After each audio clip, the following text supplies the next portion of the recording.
Amis téléspectatrices et téléspectateurs de la télévision BF1, bonsoir. Merci de nous recevoir une fois de plus chez vous à l'occasion de ce nouveau numéro de votre émission Leçon de vie. Leçon de vie qui est une émission qui va à la rencontre de personnalités ayant marqué leur environnement tant social que professionnel. Celui que nous recevons aujourd'hui est un éminent professeur. Je vous laisse le découvrir à travers la Bio Express suivant.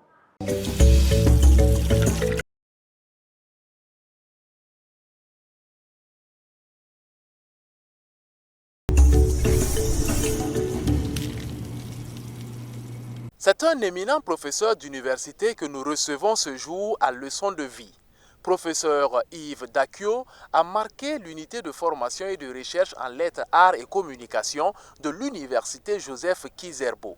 Il enseignera principalement les disciplines sémiotique littéraire, poétique, stylistique, pragmatique, énonciation, rhétorique, argumentation et analyse de discours.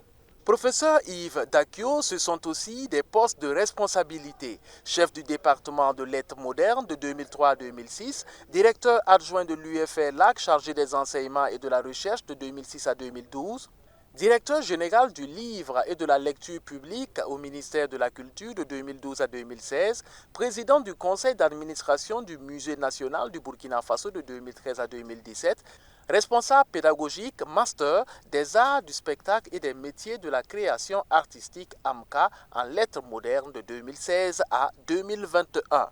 Sur le versant de la recherche, il sera entre autres responsable équipe de recherche discours et pratiques artistiques DISPRA de 2016 à 2020, directeur du laboratoire langue, discours et pratiques artistiques LADIPA de l'école doctorale lettres, sciences humaines et communication de 2017 à 2020.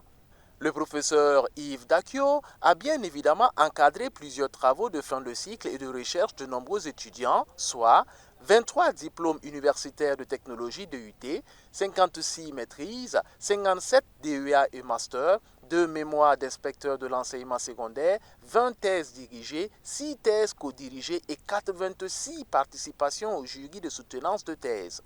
Les mérites du professeur Yves Dacquio ont été plusieurs fois reconnus. Il a été fait chevalier de l'ordre des palmes académiques, chevalier de l'ordre international des palmes du CAMES, chevalier de l'ordre du mérite burkinabé et ambassadeur de la paix universelle. Un beau couronnement pour le natif de Kira dans la Kossi au Burkina Faso, venu au monde le 1er février 1959. Le petit Yves fera de brillantes études dont les premiers pas commenceront à l'école primaire publique de Zekui à Djibasso.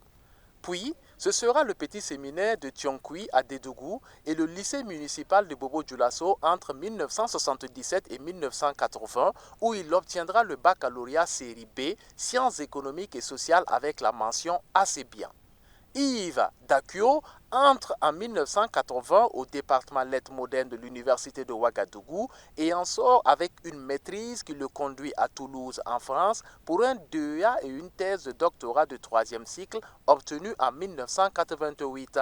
En 1988 toujours, le docteur Yves Dacquio décroche à Limoges le HDR, l'habilitation à diriger des recherches et rentre à Ouagadougou où il fera le bonheur des étudiants. Marié et père, professeur Yves Dacquio est admis à la retraite en 2024. Il a cependant toujours de nombreuses leçons à partager avec nous. Bonsoir, professeur. Oui, bonsoir. Eh bien, merci de nous recevoir chez vous. Dacquio, est-ce une déformation de Dacquio ou est-ce un nom qui est différent? C'est le même nom, mais selon les régions, il y a des variantes. D'accord. Par exemple, moi, mon nom, c'est Dakuo. En principe, le K ne devrait même pas exister. Daouo. Voilà, exactement. Ok. L'appellation authentique, c'est exactement cela. Lorsque les prêtres sont venus, au niveau, n'est-ce pas, de transcrire les noms, bon, le K semblait être plus facile, n'est-ce pas, à mettre en place. D'une manière générale, quand on dit Dakuo, c'est très souvent dans la région de Nouna, en fait, région de Nouna, Djibasso, et Dacquio plutôt dans la région de Dédougou. Okay. Mais en fait, c'est le même nom de famille. Y a-t-il une signification particulière? Il y a un sens à ce nom? Oui, il y a un sens quand même. Dawo, si on remonte en tout cas à l'étymologie, c'est en gros, n'est-ce pas, les vainqueurs. D'accord, les vainqueurs. Les vainqueurs, okay. Ce sont donc les conquérants, en principe. Donc souvent dans l'histoire, n'est-ce pas, des peuplements, il y a toujours cette dimension guerrière qui traverse la fondation des villages. Mais on pourrait dire que le nom a été prophétique parce que vous êtes admis à la retraite en 2024 au grade de professeur titulaire. Oui. Alors, est-ce qu'on pourrait dire qu'à ce grade, à la retraite, vous êtes un homme comblé? Comblé, c'est peut-être trop dire, mais au moins il y a un motif de satisfaction. Si on a pu traverser effectivement toute cette période, de l'enfance jusqu'à maintenant, c'est déjà une sorte de grâce. Ici également, par cette grâce, on a pu gravir les échelons dans sa propre discipline. Je pense que c'est un motif quand même de satisfaction. Alors, quand on est enfant, on nourrit des rêves. Est-ce qu'aujourd'hui, avec du recul, quand vous regardez depuis l'enfance à celui-là que vous êtes devenu, vous pouvez dire que vous avez coché les différentes cases, vous êtes plus ou moins satisfait de ce que vous êtes devenu? Au départ, j'avais quand même comme ambition d'être journaliste. C'était quand même ça mon ambition de départ. Quand j'étais en terminale, on devait faire le choix. J'avais mis en première position, c'est vrai, lettres modernes, en deuxième position, journalisme et en troisième position, droit. Mais j'avais mis donc journalisme dans le but donc de faire les lettres modernes et ensuite d'aller le journalisme. Mais dans l'orientation, on m'a mis lettres modernes, entre parenthèses, enseignement. Donc finalement, j'ai suivi ce parcours jusqu'à aujourd'hui. Okay. Donc ça n'a pas trop dévié de ce que je cherchais au départ, qui est donc la formation en littérature. D'accord. Justement, entre autres disciplines dans lesquelles vous excellez, que vous enseignez, il y a la sémiotique. Oui. Qu'est-ce que c'est la sémiotique? La sémiotique, disons, c'est une discipline, une théorie scientifique qui nourrit l'ambition d'étudier toutes les formes de signification, qu'elles soient culturelles ou non culturelles, naturelles ou non naturelles, en se fondant essentiellement sur les notions justement de signe. Le signe qui est quelque chose qui est mis pour quelqu'un pour quelque chose. Okay. Et généralement, on retrouve la sémiotique dans de nombreuses sous-disciplines, que ce soit en médecine, que ce soit en géographie. On retrouve, et en littérature, évidemment, on retrouve justement cette discipline qu'on appelle justement la sémiotique. Alors, dans notre cas, nous avons travaillé sur les liens qu'il y a entre la sémiotique et la littérature, d'une manière générale. Donc, pendant toute notre carrière, nous avons essayé donc de mener justement ce lien entre sémiotique et littérature en la prenant comme une méthode justement d'investigation justement des différents textes littéraires. Mais on peut l'appliquer à d'autres disciplines. Hein. J'ai des collègues qui l'appliquent justement au cinéma. Il y en a d'autres qui l'appliquent justement aux arts. Donc, c'est vraiment une discipline qui est très ouverte et qui, lorsqu'on la maîtrise bien, peut permettre justement d'aller vers de nombreux domaines. Alors, si vous devriez encourager un jeune qui voudrait embrasser cette carrière, alors quels sont les mots que vous choisirez? En quoi la sémiotique peut être utile pour faire avancer les choses au Burkina? Je lui dirais d'abord de réfléchir sur le domaine dans lequel justement il veut se spécialiser. S'il veut se spécialiser dans le domaine des arts, il faudrait alors qu'il ait cette seconde formation vraiment dans les arts, un bagage important essentiellement dans le domaine des arts, et avec ces deux bagages, il sera capable justement d'analyser davantage justement son domaine. Parce que ce que nous disons toujours, c'est que quand on revoit l'origine justement de la sémiotique, elle est soit par les philosophes, soit justement par les linguistes. Donc au départ, il faut vraiment une formation disciplinaire fondamentale, et à partir de là, évidemment, on peut aller vers justement les autres arts. Nous sommes en train de mettre en place, au niveau de l'université Joël Kizerbo, de mettre en place maintenant l'association burkinabé de sémiotique. Okay. Donc, il va regrouper l'ensemble des sémioticiens du Burkina, et pas seulement ceux qui appliquent la sémiotique à la littérature et aux arts. mais essayer justement de toucher tous nos collègues qui sont en médecine, nos collègues qui sont justement en géographie, pour voir comment on peut mettre en place justement une méthodologie qui permet justement de mieux diffuser justement cette discipline. Ok. Pour l'instant, je pense qu'on attend l'acte de naissance, c'est-à-dire le récépissé. Ok. Et je pense que lorsque cela sera fait, on les verra sur le puits, comme on dit. D'accord. Il faut dire que vous avez passé l'essentiel de votre carrière à l'université Joseph Kizerbo. Est-ce que vous pouvez nous dire en quelques mots vos sentiments lors de votre premier jour de travail? Quand vous foulez l'université la première fois, d'abord comme étudiant, ensuite comme professeur. Ben, quand on jette un coup d'œil en arrière, on voit que c'est vraiment une grande évolution qui s'est produite dans ces 40 années. Puisque lorsque nous arrivions dans les années 1980, l'université de Ouagadougou était relativement petite. Relativement petite. Il y avait également très peu de disciplines qui étaient enseignées. Mais lorsque nous sommes revenus comme enseignants, il y avait déjà un peu plus de discipline, il y avait de nouveaux locaux qui ont été construits. Et lorsqu'on voit aujourd'hui l'université de Kizerbo, je pense quand même que c'est un motif de satisfaction de voir que cette institution a réussi, je veux dire, à atteindre le standard des autres universités. Parce que quelquefois, c'était un peu ça notre... notre faiblesse. Lorsque nous allons dans les autres universités, quand nous voyons le cadre, rien que le cadre physique, nous étions un peu intimidés. Mais je crois que maintenant, l'université de Ouagadougou, l'université Joseph Kizerbo mérite vraiment sa place. Et je pense que c'est à mettre justement à l'actif de tous les acteurs, bien des acteurs politiques, des acteurs universitaires. Okay. Et quelles sont les qualités à développer pour être un bon étudiant, pour être studieux, pour réussir ses études? Quelles sont les qualités à développer? Comment vous y avez procédé dans votre cas? Ben, je pense que la première des choses, c'est de choisir bien son orientation.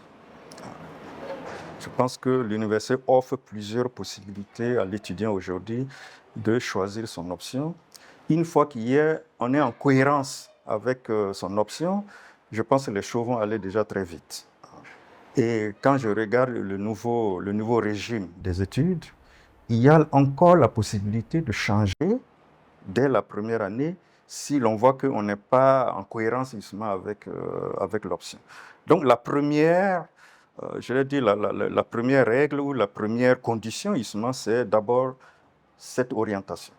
Une fois que l'orientation est faite et qu'on est en cohérence avec l'orientation, je pense que le reste devrait aller plus facilement, à savoir l'autodiscipline. Nous savons qu'en notre temps, nous avions seulement les bibliothèques. Et comme tous les livres ne se trouvaient pas en bibliothèque, on se faisait une sorte de cotisation. Par exemple, cotisation, on achetait un certain nombre de livres et on se les partageait. Et à la fin de l'année, on se les repartissait. Donc, je pense qu'aujourd'hui, la nouvelle génération a beaucoup plus d'atouts. Avec Internet, on peut s'informer de façon assez correcte. Donc la deuxième condition, c'est ça, aimer, n'est-ce pas, sa discipline et aller vers les ouvrages qui permettent justement de consolider ce qui est fait en classe. Okay. Je pense que si ces deux conditions sont réunies, il n'y a pas de raison qu'on ne réussisse pas. Et quelles sont les qualités pour être un bon enseignant? Ah, ça c'est une grande question, hein, pour être un bon enseignant. Je dirais peut-être que c'est les mêmes conditions de départ, c'est aimer sa profession. D'accord. Aimer sa profession, aimer sa discipline, être, j'allais dire, à l'écoute des étudiants, parce que quelquefois, il peut y avoir justement un écart entre justement l'enseignant et les étudiants. Si on se met souvent à l'écoute des étudiants, si on se met également de temps en temps,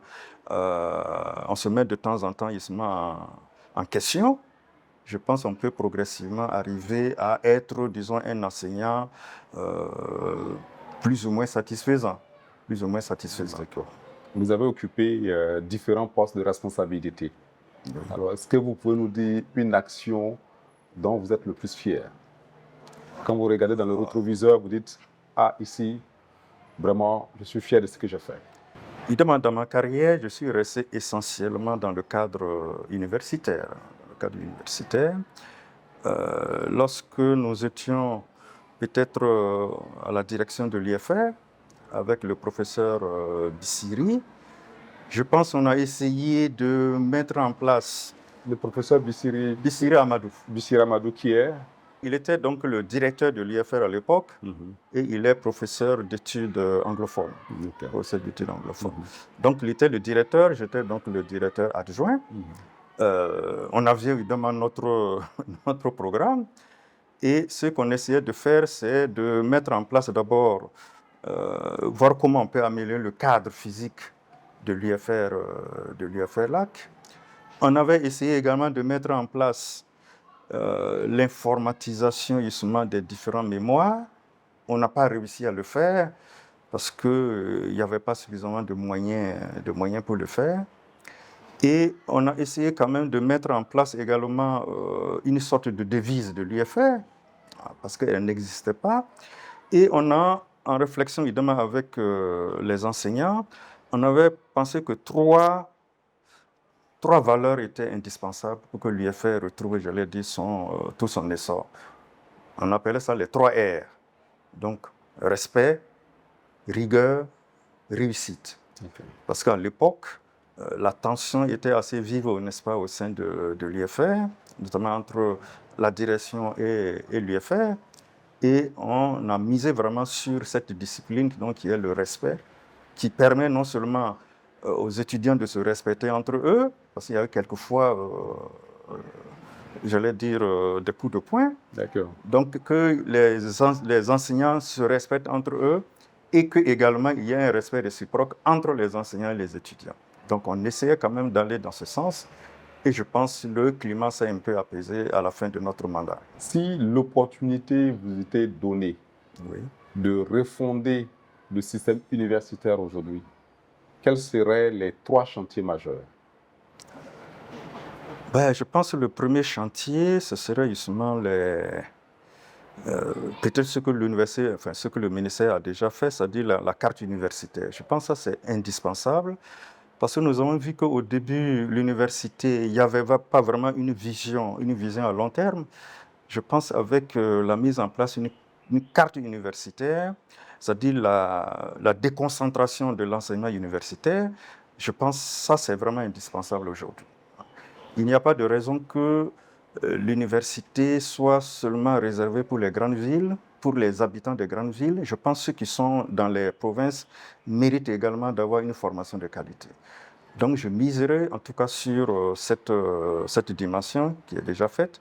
La seconde chose, c'est vraiment les équipements. Jusqu'à présent, je pense que les équipements de nos bibliothèques ne sont pas satisfaisants. Et je pense que c'est l'une de nos grandes faiblesses, l'une des grandes faiblesses du système universitaire. Surtout que le LMD, on devrait normalement avoir des ouvrages. Je pense que ça, c'est vraiment une faiblesse. Lorsque je vais à l'extérieur et que je vois des bibliothèques universitaires et que je viens voir les nôtres, j'ai vraiment un pincement au cœur. Donc, je pense qu'on devrait mettre l'accent vraiment sur cet équipement. Et enfin, le troisième niveau, évidemment, c'est le personnel enseignant. On voit bien que le ratio est encore relativement faible quand nous voyons les effectifs. Ce n'est pas toujours évident avec le gros effectif d'atteindre nos résultats pédagogiques, nos objectifs pédagogiques. Donc, il faudrait qu'il y ait encore davantage de recrutement, mettre l'accent donc sur la formation du personnel, de manière à ce qu'il y ait un rapprochement entre justement les enseignants et les étudiants. Notamment au niveau des travaux dirigés, ça sera indispensable. Alors, nous marquons une petite pause pour aller à la régie et suivre quelques témoignages.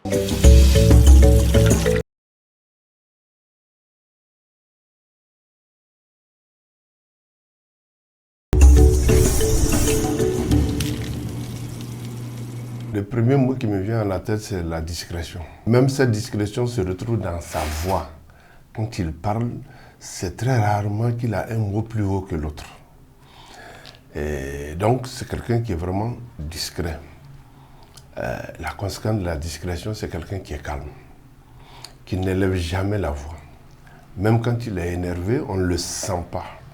Peut-être c'est l'observateur qui peut se rendre compte que par son visage, par l'expression de son visage, qu'il y a quelque chose qui ne va pas. Sinon, c'est quelqu'un qui est toujours calme. C'est quelqu'un qui est très respectueux aussi de l'opinion des uns et des autres. Alors, contrairement aux apparences, parce que bon, comme physiquement il paraît frêle, donc on pourrait penser que c'est quelqu'un qui n'est pas sûr, mais je pense que sur le plan scientifique, c'est quelqu'un qui est très solide.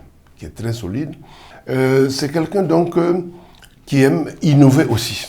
Innover dans la réflexion, parce que de la poésie, il a élargi son champ de réflexion. Alors je suis allé une fois à l'université Alassane Ouattara pour un colloque et j'étais assis derrière un groupe de jeunes enseignants, chercheurs ivoiriens qui disaient, vous voyez, par exemple, si on prend le cas du professeur Yves Dakio, ben, on ne le dit pas, mais c'est un savant. Donc, je dis cela parce que c'est quelqu'un qui est très, très cultivé. Et ses interventions ne vont pas au-delà de ce qu'on attend qu'il dise. Et donc, ce sont des interventions qui sont pointues. Il ne parle pas beaucoup, mais dès qu'il parle, ça mérite d'être, c'est ce qui méritait d'être dit qu'il dit. Alors, donc vous avez la réputation d'aller à l'essentiel. Il faut par ailleurs dire que vous avez été directeur du livre. Oui. Et aujourd'hui, l'on pourrait dire que les jeunes lisent de moins en moins. Alors, comment pensez-vous que nous pouvions recréer le goût de la lecture ou ramener les jeunes à la lecture? C'est une opinion que je ne partage pas toujours entièrement en réalité. Parce que moi, pour que les jeunes lisent, il faudrait qu'on les mette dans les conditions. C'est ce que je disais tantôt. Est-ce que nos bibliothèques sont suffisamment commodes pour recevoir les étudiants? Est-ce que les ouvrages qui y sont répondent à leurs besoins? Est-ce qu'il y a suffisamment de place pour tout le monde? Je pense que si nous mettons les commodités, si nos bibliothèques sont des espaces de convivialité, je pense que nos étudiants vont lire davantage. Si nous allons par exemple dans les lycées, quel est l'état de leur bibliothèque? C'est souvent très difficile. Souvent, c'est une salle presque ordinaire que l'on transforme, j'allais dire, en bibliothèque. Et peut-être c'est pour juste emprunter, c'est-à-dire on ne peut pas toujours s'asseoir pour lire parce que les espaces sont très réduits. Donc moi je pense que si on résolvait ce problème et que effectivement nos bibliothèques sont vides malgré les conditions qui y sont, nous pourrions peut-être en ce moment dire que nous ne lisons pas. Parce que actuellement, effectivement, c'est plus facile évidemment de surfer sur Internet que d'aller s'asseoir dans une salle surchauffée, où on n'a pas encore vraiment ce que l'on recherche. Je pense que l'une des faiblesses, c'est peut-être là-bas aussi. Sinon, je pense que si les conditions sont vraiment réunies, les jeunes vont lire. Ils n'ont pas le choix de toute façon. Lorsqu'ils sont sur Internet, c'est aussi la lecture de toute façon. Si on a la possibilité effectivement d'aller vers le livre numérique, je pense que nos éditeurs sont en train d'y penser.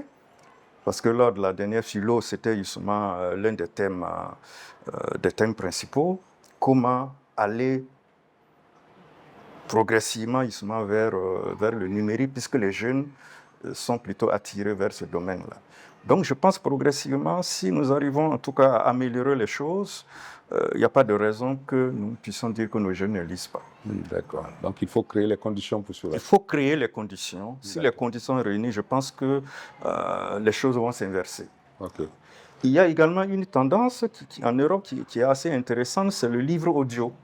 Oui. Ceux qui n'aiment pas toujours lire, vous pouvez prendre un livre et vous écoutez, n'est-ce pas, toute l'histoire. Je pense que ça aussi, c'est une option qui est possible. Puisqu'ils aiment avoir toujours les écouteurs dans les oreilles, je pense que c'est une option aussi qui est faisable et qui est adaptée peut-être à cette jeunesse. Okay. Vous avez par ailleurs été le président du conseil d'administration du Musée national. Musée national. Alors, est-ce que vous pensez que les Burkinabés sont suffisamment connectés à leur patrimoine? Est-ce que les Burkinabés ont un intérêt pour leur patrimoine? Aujourd'hui, on parle de plus en plus de retour aux sources. Oui. Voilà. Est-ce que notre musée, ce que nous avons, il y a suffisamment de matière, non seulement pour connecter les Burkinabés avec leur patrimoine historique et traditionnel, mais également susciter l'intérêt des Burkinabés pour cela? Ouais. Évidemment, quand on voit l'évolution évidemment, du musée, depuis sa création, justement, disons son installation sur ce nouveau site-là, dans les années 2000, je pense qu'il y a quand même des motifs de satisfaction, si vous voulez. Lorsque j'étais justement au musée, les chiffres avaient une tendance à la hausse, notamment du côté de la jeunesse. Les scolaires, les étudiants fréquentaient de plus en plus le musée. Par contre, les adultes, on n'en était pas satisfait. C'est-à-dire les adultes ne viennent pas souvent en dehors des cérémonies. Lorsqu'il y a des cérémonies, lorsqu'il y a des vernissages, effectivement, là, nous avons beaucoup de monde. Mais en dehors de ces cérémonies, voir un grand nombre venir en semaine visiter le musée, c'était plutôt rare. Donc, on avait misé vraiment sur la jeunesse scolaire et estudiantine, et la tendance était à la hausse. C'est, je pense, la Covid qui est venue un peu ralentir cet élan. Mais lorsqu'on voit les derniers chiffres, la tendance haussière est toujours là. Okay. L'une des difficultés du musée à l'époque, c'est l'acquisition justement des œuvres. L'acquisition demande beaucoup de moyens. Et les moyens qui étaient alloués au musée ne permettaient pas d'acquérir chaque année justement beaucoup d'œuvres nouvelles. L'autre difficulté était la conservation elle-même. Ça aussi, c'était la restauration, c'était également un problème. Mais je pense qu'avec l'équipe qui est là actuellement, il y a quand même beaucoup de changements positifs. Okay.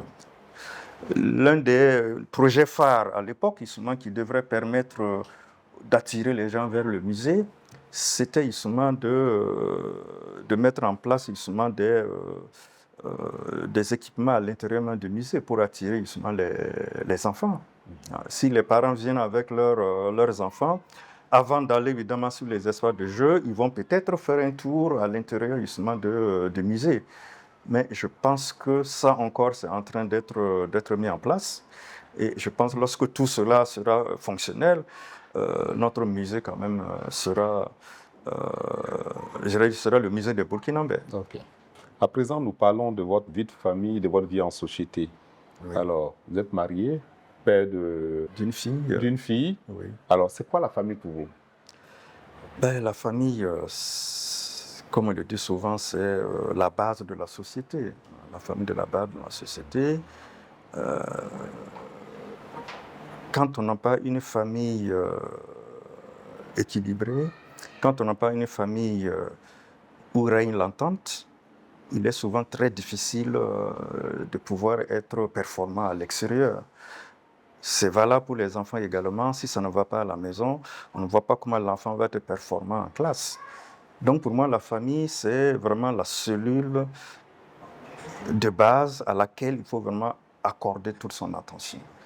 Et c'est ce que nous essayons de faire ici, de faire en sorte d'être attentif un peu aux besoins de chaque membre de la famille.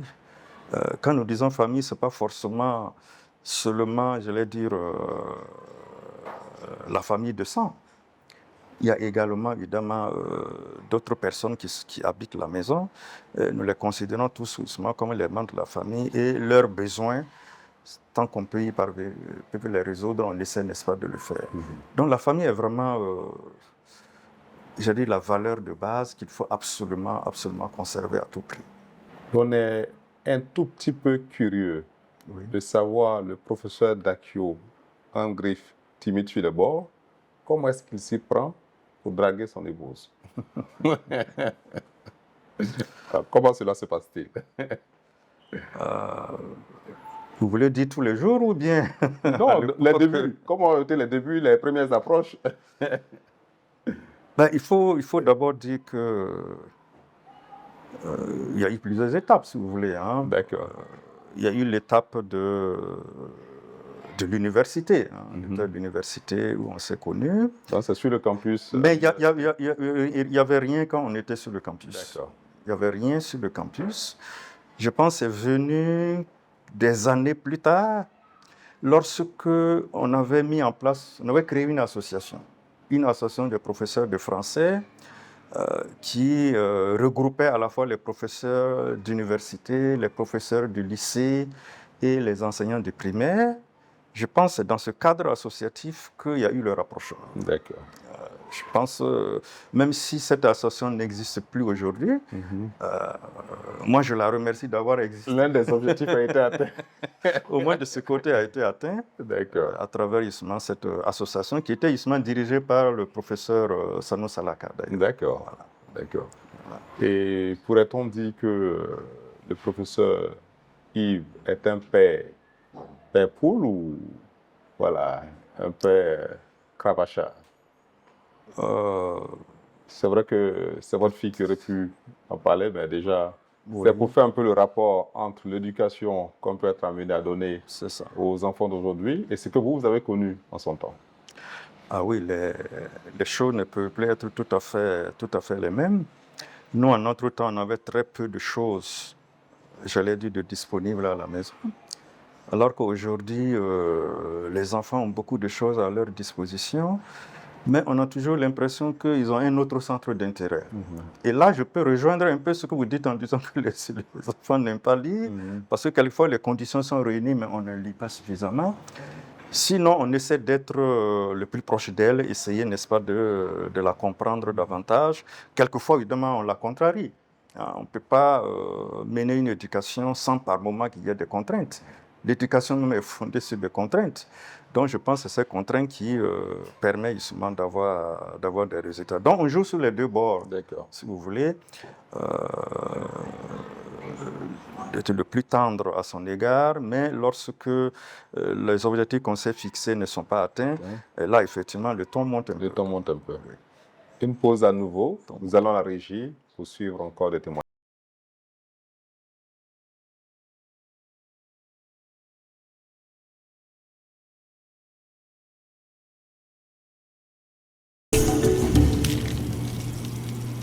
Je citerai d'abord son humilité. Ça, c'est comme si ça lui collait à la peau. Il est extrêmement humble, il est très sociable, serviable et, que dirais-je encore, discret.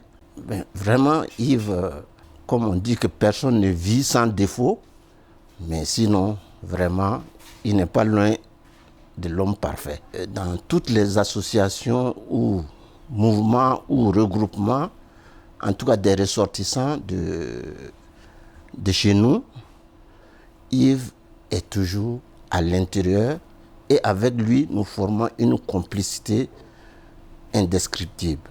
Oui, tonton Yves Dakio, on peut dire aujourd'hui, il est pour moi un papa, parce que nous partageons la même vie depuis 1994. Et ça fait bientôt 30 ans que nous sommes ensemble. Donc pour moi, je lui dois toute ma vie. Il est très difficile de le présenter, tant ses qualités sont immenses. Mais c'est la représentation physique de la simplicité.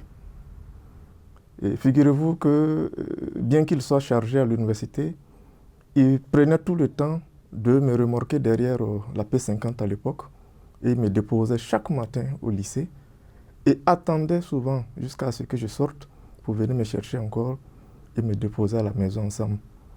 Ça montre à quel point il avait de l'attachement pour la famille et il se consacrait.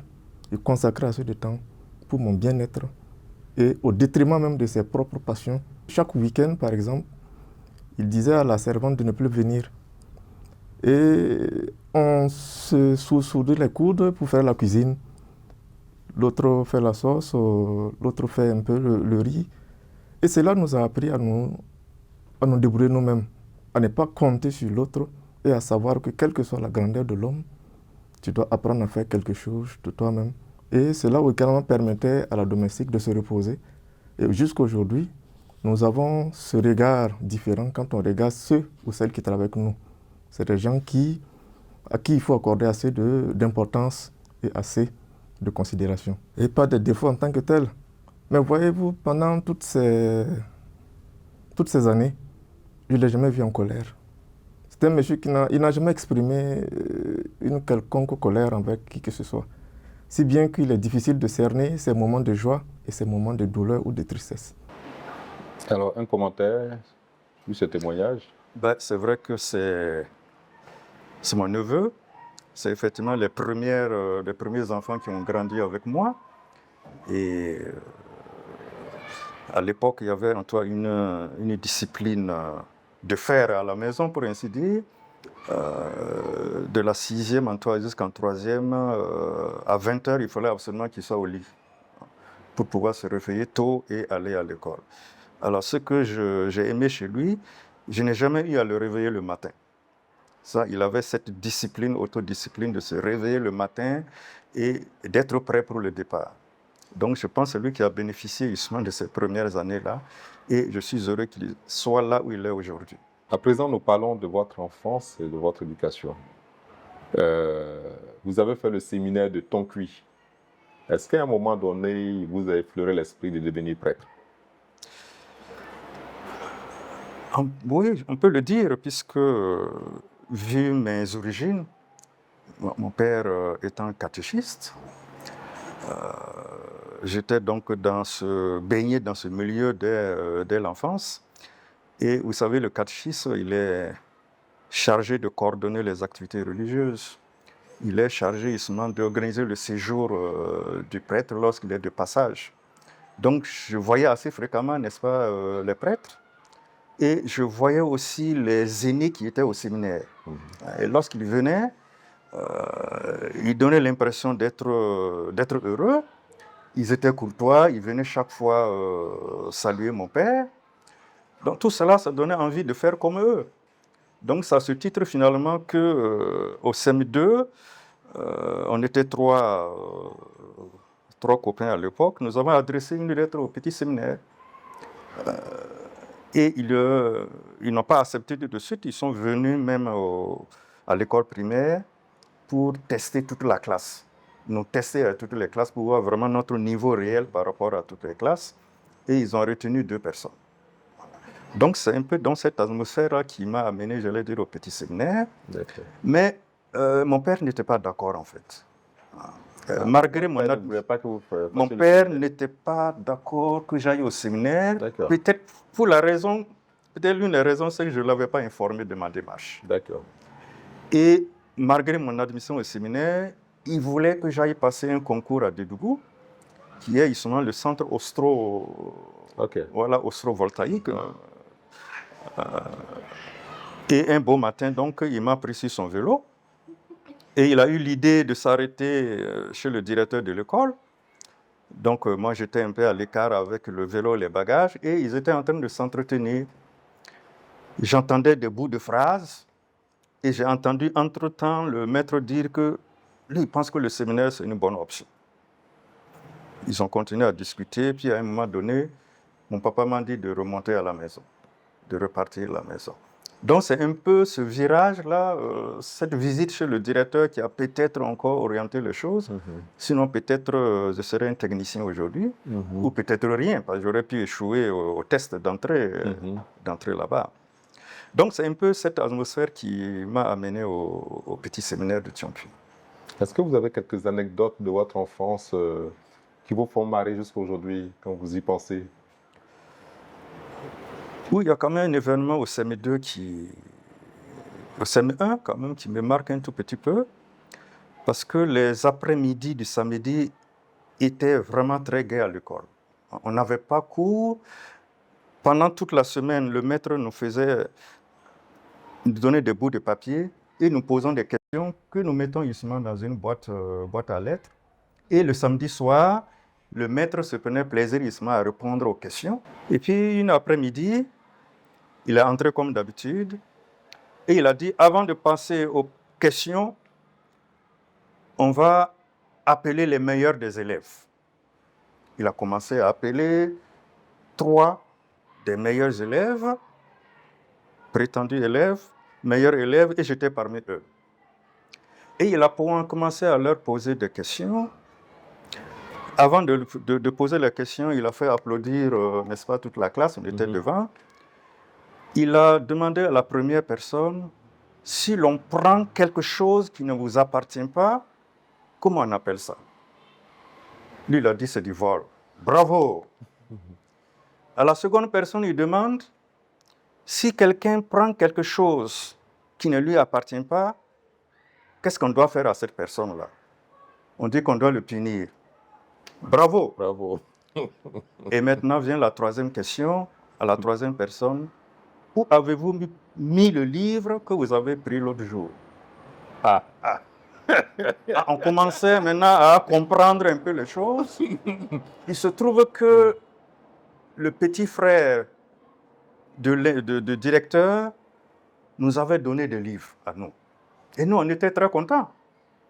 Or, le maître s'est rendu compte que son petit frère a volé les livres. Et il demandait à qui il a remis les livres. Ok. Donc, nous, on a été punis ce soir-là.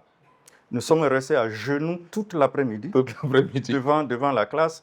Les meilleurs élèves étaient restés debout, à genoux, n'est-ce pas, pendant toute l'après-midi. Donc, quand même, cet événement me marque un tout petit peu. D'accord. À travers la stratégie, j'allais dire, belle anecdote. Ironique du piège livre, hein. savamment tendu. Exactement. Un vrai piège. D'accord. Nous retenons la régie pour suivre à nouveau des témoignages.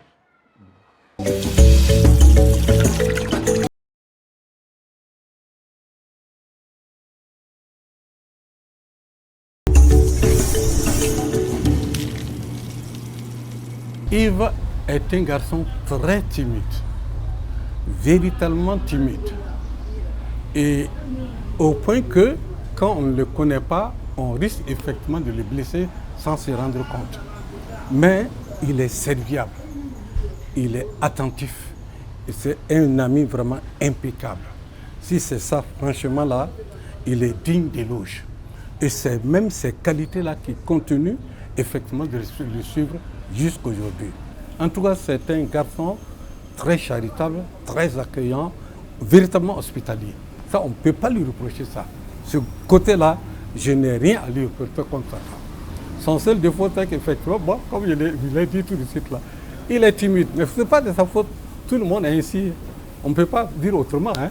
Yves, c'était quelqu'un de très calme à l'école, très travailleur, petit. Et donc, Yves n'aimait pas les histoires. Vous savez, dans les cours de récréation, parfois, c'est la jungle. Hein. Il y en a qui sont costauds, qui bousculent les autres. Quand il voit que ça bouscule, il se retire, il est assis dans un coin tranquille. Il attend de rentrer en classe. Yves a été, pour des faits de maladie, absent pendant longtemps. Et quand il est revenu, bon, on se disait vraiment, c'est foutu, quoi. Mais au bout de 2 mois, il a repris sa place en tête de sa classe. Et ça veut dire que depuis toute l'enfance, c'était un gros travailleur. Nous, le marché, c'était le jeudi. Et le vendredi, bon, chacun, bon, tu as 5 francs. Avec 5 francs, tu as 12 galettes qu'on mettait sur les baguettes. Et puis, il y a toujours des gens qui n'ont pas le 5 francs. Et donc, les gens qui n'ont pas les 5 francs, souvent, c'est des gens un peu bagarreurs. Et dès qu'il s'approche de Yves, allez, il lui donne toutes ces galettes. Il dit, bon, parfois, il faut résister un peu quand même. Voilà, petite chose comme ça. Mais mieux vaut être de paix que d'être dans des tiraillements. Donne les galettes et puis c'est fini. Donc, je pense que ce n'est pas la peine de changer ça. C'est bien. Alors, on aurait pu vous décerner le prix Nobel de la paix. Alors, quel commentaire sur ces témoignages? Oui, ce qu'il dit, effectivement, un épisode quand même de mon enfance, effectivement, qui m'a marqué aussi, c'est justement cette fameuse maladie. Parce que je me suis réveillé, je me souviens très bien, c'était un vendredi matin, en faisant ma toilette, on a dit que je me suis écroulé, évanoui, et on m'a transporté au dispensaire. L'infirmier titulaire n'était pas là, et l'infirmier adjoint du haut de sa science donc, a déclaré que j'étais mort. Ah oui. Donc on m'a laissé là-bas, on m'a recouvert d'un pagne. On a informé donc mon père qui a donné l'autorisation d'aller creuser la tombe. Ah oui. Comme c'était un vendredi, comme il le disait tout à l'heure, le jeudi c'est vraiment un jour de fête à Guibasso. Hein. Les jeunes dansent pratiquement toute la nuit. Donc le lendemain, les jeunes, ils ont été très lents, n'est-ce pas, à être mobilisés. Alors il se trouve qu'entre-temps, un infirmier d'un village voisin était de passage à Guibasso. Donc il était allé rendre une visite de courtoisie à ses collègues. Et il serait rentré justement dans l'infirmerie. Et il a vu justement un enfant couché. Il a demandé qu'est-ce que c'est. On dit que c'est un enfant qui est décédé. Il a dit, mais c'est l'enfant de qui? Quand il a entendu le nom de mon père, il se serait approché donc de l'enfant, a découvert le pagne. Là, il l'aurait examiné. Il a dit non, il n'est pas mort. Il est dans le coma. Et qu'il est urgent de le transporter à Nouna. Alors, il se trouvait que l'ambulancier faisait la cour à ma soeur. Donc, c'était une occasion pour lui d'aller rapidement mobiliser, d'aller rapidement à Nouna. Je pense que c'est ce qui m'a sauvé. Ok. Donc, je rends vraiment hommage à ce que les gens appellent les infirmiers de brousse. Oui. Il m'a vraiment sauvé la vie. S'il n'était pas là vraiment de passage, je pense que on aurait vu les choses autrement. Ah ben c'est l'occasion de l'applaudir. Hein, même ah oui, je lui voilà. rends hommage. Et ça, c'est une sacrée chance, on peut dire. Tout à fait. Les étoiles se sont mises en ordre de marche pour sauver la situation. Tout à fait. Et on est en train de se demander combien de personnes ont peut-être pu être ensevelies comme ça. Exactement. Oui. C'est vraiment un coup de chance. D'accord. Ouais. Nous passons à présent à la rubrique Corbeille. Vous allez choisir l'une des cartes, exposée sur la table, pour découvrir le gage que vous allez exécuter. Bon. Une blague. C'est une blague. Vous allez nous raconter une blague. Je ne suis pas vraiment un blagueur. Un blagueur. Mais comme on attend souvent quand même les histoires entre les peuls et les bobos, bon, quand même, on a retenu quand même au moins une histoire. D'accord. Voilà. Alors, c'est un paysan boaba qui se souvient d'avoir été roulé justement par son peul, parce qu'il élevait ses bœufs chez lui, et le peul a dit que les veaux lui appartiennent parce que son bœuf a mis bas. Donc, il a pris les bœufs, n'est-ce pas, du paysan. Alors, le paysan ne s'est pas découragé. Il a recommencé donc à travailler avec ardeur et à acheter des bœufs et à les confier toujours au même peul. Le peul aussi achetait des bœufs pour son propre compte. Alors, pour faire la différence entre donc, les deux types entre les bœufs, pour pouvoir les distinguer les uns des autres, ils se sont donc entendus pour qu'il y ait des marques. Alors, le peul a décidé qu'il va marquer, n'est-ce pas, son bétail avec des feuilles d'arbres fraîches. Okay. Le paysan dit, alors dans ce cas-là, il va marquer son bétail avec des feuilles d'arbres sèches. Alors au bout d'un certain temps, le peul s'est rendu compte que tous les animaux étaient marqués aux feuilles sèches. Donc il a couru vite voir le paysan pour lui dire, ah, tu t'es vengé, tu as pris ta revanche, mais la prochaine fois, moi aussi, je vais t'avoir. Voilà. Donc, c'est un peu ça. Donc, naturellement, les feuilles devaient sécher. Hein. Naturellement, les feuilles devraient sécher, justement. Ouais. Donc, tout le troupeau appartenait maintenant aux paysans. Aux paysans. Donc, il a pu prendre justement sa revanche. Sa revanche, d'accord. À présent, nous passons à la rubrique de vos citations préférées. Vous allez nous donner 3 de vos meilleures citations et la philosophie ou l'explication qui s'ensuit. Je vais peut-être le dire en bois mot, peut-être, oui. Parce que la plupart sont tirés de cette langue traduite. Voilà, langue de traduire exactement.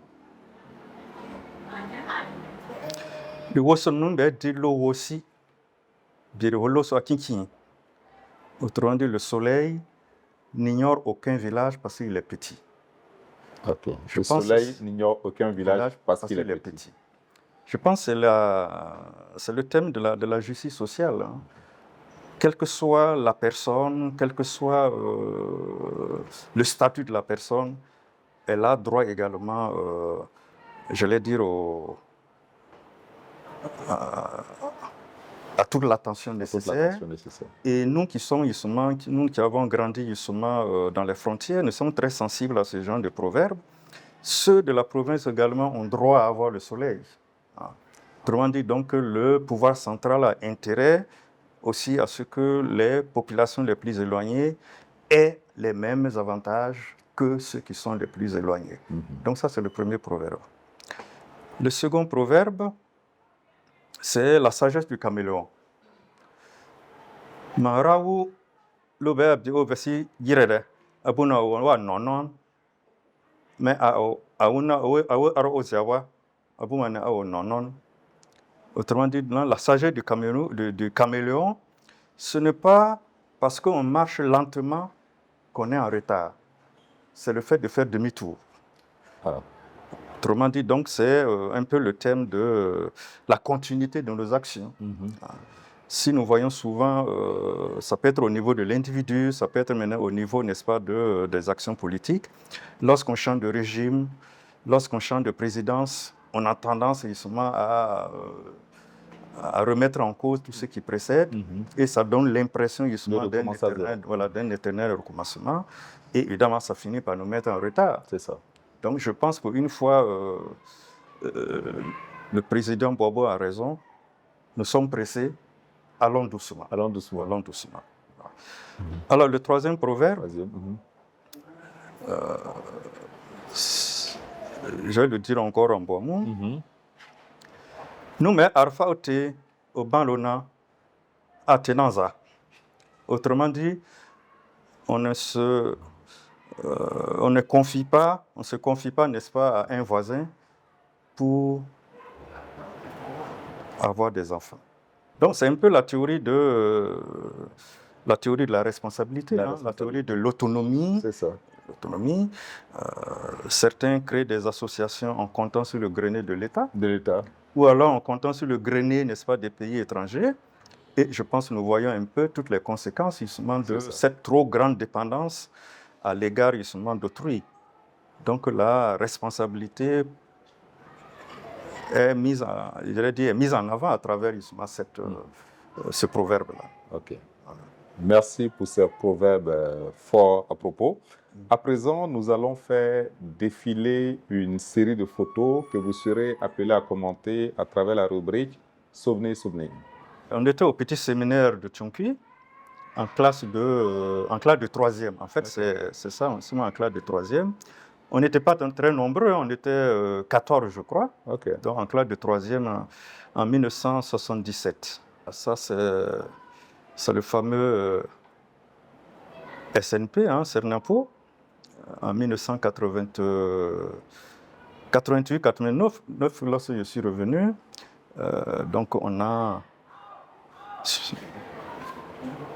nos obligations donc militaires, etc. Alors comme il y avait je pense qu'il y avait deux régimes. Okay.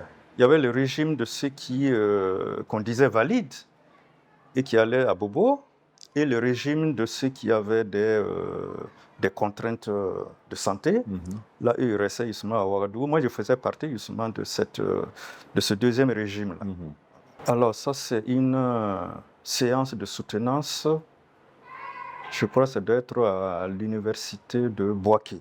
Okay. Ça doit être à l'université de Bouaké. Université donc Alassane Ouattara. Alors ça, ce sont nos voisins. Lorsque j'ai été admis à la retraite, les voisins sont venus me souhaiter bonne retraite.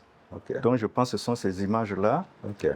Toi, je profite vraiment de les remercier de leur accompagnement. Chaque fois qu'il y a certains types d'événements, vraiment, ils nous accompagnent. Nous sommes vraiment en bonne intelligence avec eux. Okay.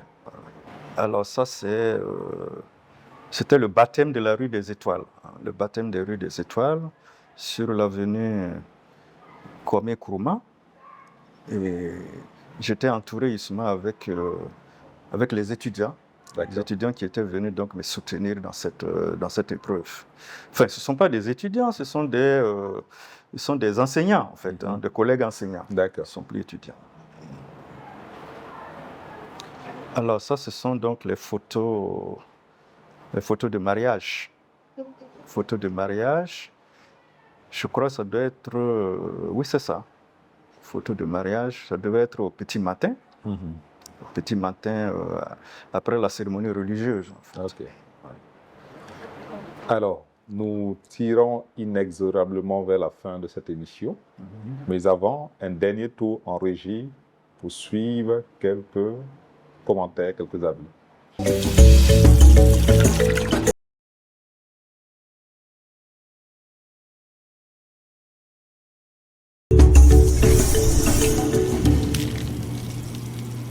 Yves, bonjour, sois la bienvenue dans notre groupe des retraités. Mais je vais te dire, ce n'est pas du tout repos. On va avoir plein d'activités. Il y a les PPS, il y a plein de réunions où on devra donner nos points de vue. Et puis, ne lâche pas l'université. Donc, tu ne viens pas te reposer, sois la bienvenue, on a du boulot. Ce que tu as déjà fait, ta leçon finale devrait être le point de départ d'une nouvelle leçon de vie. Tes élèves, tes enfants scientifiques que tu as faits, entoure-toi d'eux, convoque-les aux besoins et dis-leur, voilà des pistes que j'ai dégagées. Toi, tu dois t'engager dans telle piste. Toi, tu dois t'engager dans telle piste. Toi, tu dois t'engager dans telle autre piste. Et c'est comme ça que tu vivras éternellement parce que justement, ce que tu auras semé va grandir et va donner de bons fruits, de beaux fruits qui vont à leur tour aussi être semés et grandir et donner de bons fruits. Ainsi, tu vivras éternellement. Yves, ce que je te souhaite, c'est une longue retraite paisible, une retraite, on va dire, aussi riche que ta riche carrière professionnelle. Je souhaite que ton courage t'accompagne, t'aide. Bonjour Yves, je sais que tu n'en as jamais douté, mais c'est aussi ça l'arrêt. Je te fais confiance. Tu nous combles d'honneur pour ta discrétion, ton humilité, vraiment tout ce que on veut avoir comme compagnon, comme ressortissant, capable de battre le fer quand il est chaud. Tu es toujours disponible. Et je t'en remercie sincèrement, Yves. Alors, mon cher Yves, je vais être très clair. Nous resterons toujours ensemble. Et là, ce que je peux encore bien te dire, tu mérites encore beaucoup et de multiples espoirs. Tu n'as pas le droit d'aller à la retraite actuellement. Tu devrais continuer encore à servir effectivement le peuple. Malheureusement, nos ministères ne savent pas ce que ça veut dire. La valeur d'un homme est celle effectivement qui lui permet encore de vivre longtemps. Et tout comme moi, je souhaite que tu aies encore ce qu'on appelle une retraite bien dorée, que tu en profites allègrement encore pendant quelques années. Je te souhaite encore bonne chance. La retraite n'est pas facile, moi j'ai déjà dedans, mais il te faut prendre du courage et que effectivement tu continues de vivre sans penser effectivement à l'enseignement. Bien, tonton, nous ne cesserons de vous dire merci. Merci pour ce que vous avez fait pour nous, merci pour ce que vous continuez de faire pour nous. Si aujourd'hui nous sommes quelqu'un, c'est grâce à vous. Nous essayons d'être comme vous, ce n'est pas possible certainement, mais nous prions le Très-Haut qu'il vous accorde toujours cette santé et cette longévité. Vous constituez pour nous aujourd'hui une source d'inspiration, une école, et nous aimerons vous ressembler. Nous aimerons être comme vous un jour, avoir cet amour pour la patrie, cet amour pour le travail bien fait, cet engagement, ce don de soi pour la famille. Merci infiniment, tonton. Nous ne cesserons de vous dire merci, mais Dieu saura vous récompenser. Merci pour tout ce que vous avez fait pour nous, que vous continuez de faire pour nous. Infiniment merci à vous, tonton. Que répondez-vous toutes ces sollicitudes? Ben, je leur exprime toute ma gratitude. Je prends acte des conseils du professeur Sanou Salaka. Je pense effectivement le plus grand plaisir évidemment d'un chercheur, c'est de voir des gens poursuivre évidemment ces pistes. Ce n'est pas toujours évident, mais si le cas arrive, évidemment, on serait de plus heureux d'aller vers ces pistes-là. Je remercie également mon ami Mathurin. Il m'a déjà averti que les choses ne seront pas faciles, effectivement. C'est une autre vie qui commence. Voilà, c'est une autre vie qui commence. Ben, je commence à m'en rendre compte, effectivement, avec les sollicitations sociales, effectivement. On n'a plus tellement d'alibi pour dire qu'on est à l'école. Donc, souvent, on est un peu piégé par la retraite, parce qu'on est supposé avoir, effectivement, plus de temps. Quant à mon neveu, Antoine, je lui souhaite beaucoup de courage. Je pense qu'il a déjà bien commencé sa carrière, qu'il continue, en tout cas, sur cette voie, pour aller le plus loin possible, pour son bonheur personnel, mais également pour le service qu'il va rendre à la nation. Voilà. Et si vous aviez un mot de fin à l'endroit des téléspectateurs et téléspectatrices de la télévision BF1? Ben, mes derniers mots, c'est d'abord pour remercier évidemment BF1 d'avoir initié cette émission qui permet aux aînés de s'adresser entre eux aussi, hein, c'est un dialogue entre les aînés aussi, parce que souvent, ce que les aînés disent, ceux qui sont du même âge se retrouvent sur certains de leurs propos, mais également un dialogue intergénérationnel qui permet effectivement aux plus jeunes de voir un peu comment les choses évoluent. Donc je salue vraiment la pertinence de cette émission. Quant aux téléspectateurs, évidemment, je pense que toutes ces émissions, évidemment, c'est pour eux. Et il leur appartient, évidemment, de tirer tous les bienfaits qui leur permettra, évidemment, de consolider, évidemment, leur vie de tous les jours. Toi, merci beaucoup, BFM. C'est nous qui vous disons merci. Un enseignant enseigne d'abord de par lui-même. Ses mots, son regard, son comportement, sa vie. Et de ce fait, l'enseignement que vous nous avez donné à nous, parce qu'il faut préciser que j'ai été l'un de vos étudiants également, et nous à ces milliers d'étudiants, nous ont permis aujourd'hui de nous construire.